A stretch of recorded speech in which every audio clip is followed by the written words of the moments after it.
Welcome to Amy Learns to Cook. I'm Eric, and on today's show, I'm going to make my ultimate chili dog. Now, for those of you who watched the show for a while, you may have seen my canned chili showdown, so you might know what's going on here. Maybe not.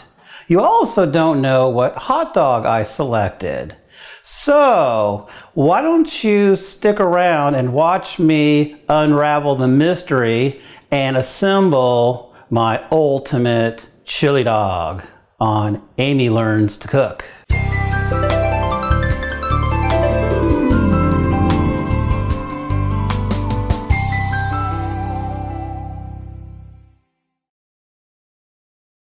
So as promised, I said I would unlock some of the mysteries of making this world-class chili dog, right? So the first thing is, what dog are we going to use?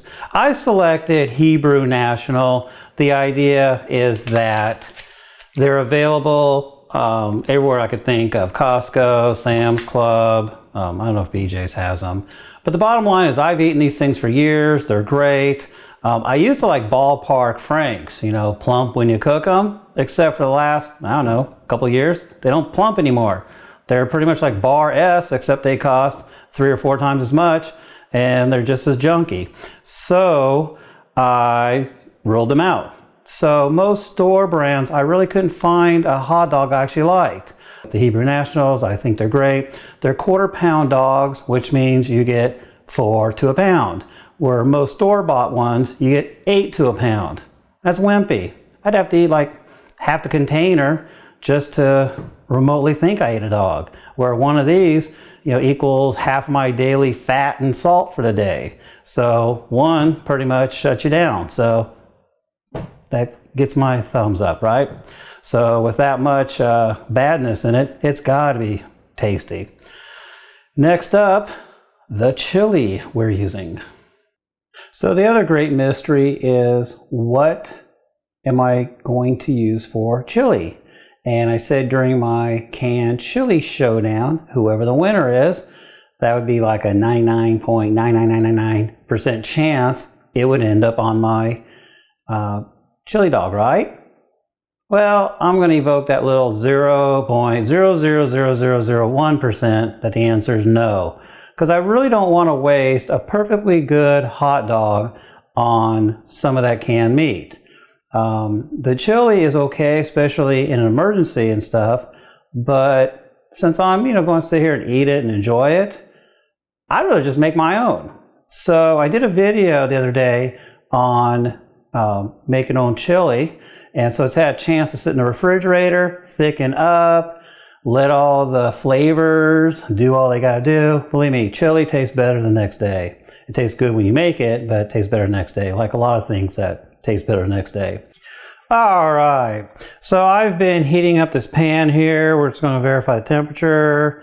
It's showing about 375-ish, so I think that's ready to go. So what we're going to do is we're going to take 1 tablespoon approximately of butter, and I don't know, wiggle it around a little so it looks kind of pretty, right? Looks pretty to me. So I don't think it's going to last long, so I better get my dog on here. So let's go ahead. It's got a little flat side right there. So yay! It's going to heat up really good right that way. So we're going to go ahead and cook this until it has, internal temperature of at least 160. So that way, we're food safe, because you don't want to obviously undercook meat of any kind. So that'll be good. And the other quick question, or whatever I just want to say about why I selected this, is I wanted an all beef hot dog. There's lots of brands out there that sell pork, chicken, combinations, chicken breast, all kinds of stuff. You really don't know what any of these are made out of, but I figured beef tastes better, at least out of most of them, so that's why I did that. So I'm just using a Maverick thermometer system, which is a wireless. So usually I'll use this when I barbecue, that way I can sit and watch TV while I'm cooking it outside. So right now there's sync. That guy's showing 124, this guy's showing 124. So they're happy. Once this hits about 160, I'll go ahead and pull it off. I have a thermopin right here that I'll do an instant read on it just to poke it in a couple spots. We're about 125 degrees. I went ahead and I had this on kind of like a medium high to start, and I got my little grill marks, but I've since turned it down to a medium because I want this to heat up slower, because I'm afraid that if I have it on a high, maybe the outside will burn, get blistery and stuff, and then the inside might, not cook properly. If it was a smaller dog, like the typical stuff that's about the size of your pinky, then yeah, you just do it on high because it's thin and it's gonna cook. But this guy's kind of thick. This guy's over an inch thick, so he needs probably a little more time to cook. I went ahead and I took a reading on here, and we're up a little bit in the higher 160s, so I'm good enough there. And I'm gonna go ahead and tint my dog. I got the chili heating up, and we're almost ready here. What I'm going to do here is throw on another one of those guys. Get that all yeehaw pretty going. Got the bun going here. And I'm just going to toast that, I don't know, maybe a minute or so. Alrighty, we are ready to assemble this. The hot dog, in this case beef frank, is nice and warm. The bread is toasted. Put that down there. Yeah, we can still shut that. Okay. I've got obviously the chili, and we're going to go ahead and put that on first here. I'm just going to go ahead, I don't know.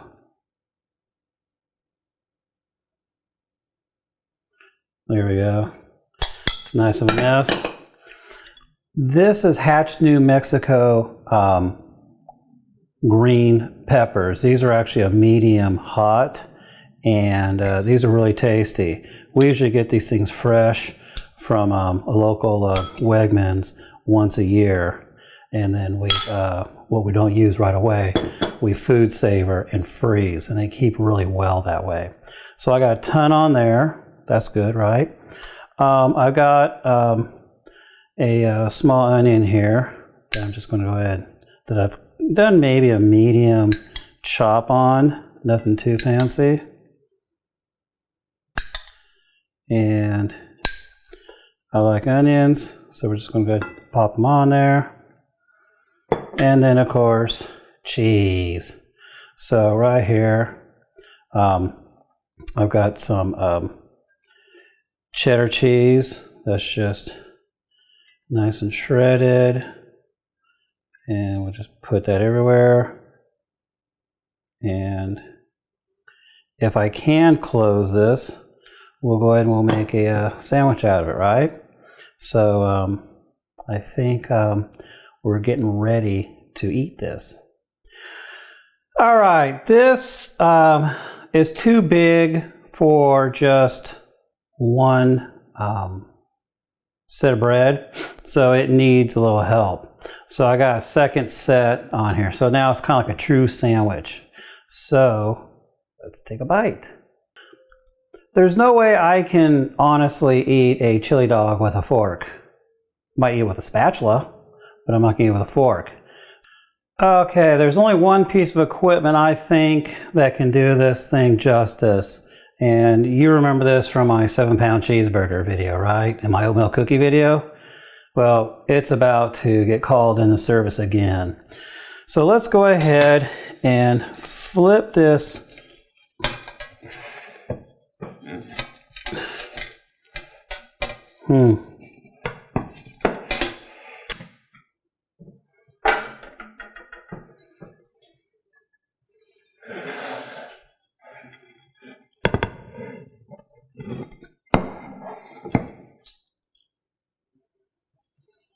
All right. The buns on the bottom should hold better than these ones on the top. I'm not a fan of using, I don't know, knife and fork on sandwiches, but when the sandwiches fall apart, they need help, right? So we can go ahead and get the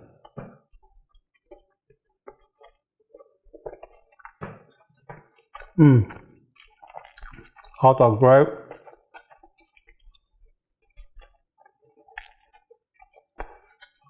One's got a little flavoring.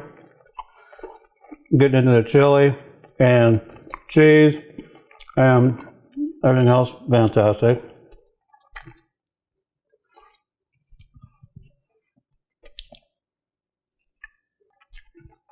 I'm probably going to start hiccuping because the peppers are very hot.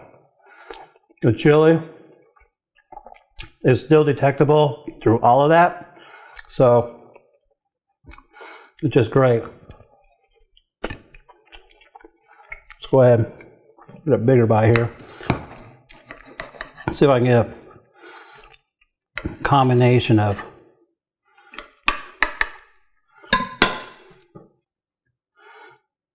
so we got chili, Frank, all kinds of goodness right there.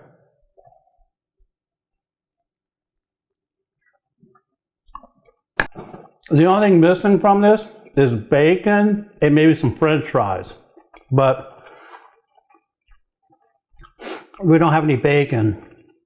Amy bought some turkey bacon, and that wouldn't really belong in this thing.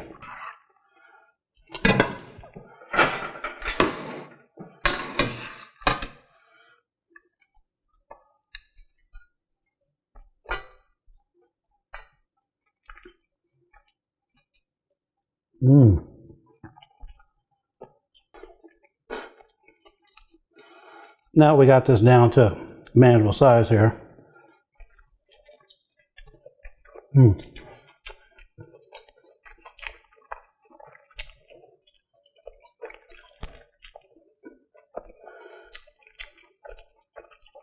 Oh yeah, I got the runny nose going.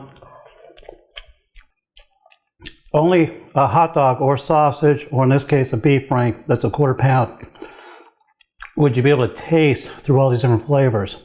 So I give this definitely a thumbs up, and I would really suggest you try something like this.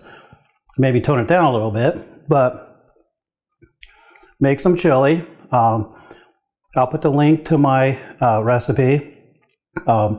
Also, get the best hot dogs you can find, and either make or buy the best rolls that you can get. We got this from our big box store from their fresh bakery, and it's really good. And just commingle it all together, and this stuff's wonderful.